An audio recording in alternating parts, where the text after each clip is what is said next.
Girl friend یا جدید دور کی لونڈی۔ رسول اللہ صلی اللہ علیہ وآلہ وسلم سے قبل زمانہ قدیم میں عورت کے دو سٹیٹس چلے آ رہے تھے۔ ایک باعزت خاندانی خاتون جس کے ساتھ جنسی تعلقات قائم کرنے کے لیے باقاعدہ نکاح کیا جاتا تھا، دوسری منڈیوں میں بکنے والی قابل خرید و فروخت عورت جس کو لونڈی کہا جاتا تھا۔ لونڈی کا سٹیٹس یہ تھا کہ جو ابھی اس کا ریٹ لگا کر اس کو خرید لیتا وہ اسی کی ہوتی اور اس کے ساتھ اس کا مالک بغیر نکاح کے جنسی تعلقات قائم کر سکتا تھا۔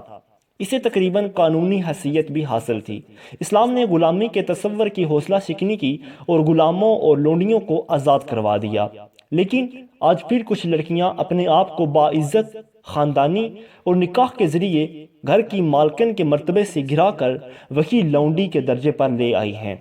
اور اس جدید دور کی لونڈی کا نام گرل فرینڈ ہے، جس کے بارے میں ابن آدم کا دعویٰ ہے کہ وہ اس کو گھٹیا سے گفٹ اور چند بار کی شاپنگ کے عوض خرید لیتا ہے، اور سوچنا عورت کو چاہیے کہ وہ نکاح کر کے گھر بسانا چاہتی ہے یا گرل فرینڈ بن کر کسی کے لیے ٹائم پاس کروانا چاہتی ہے۔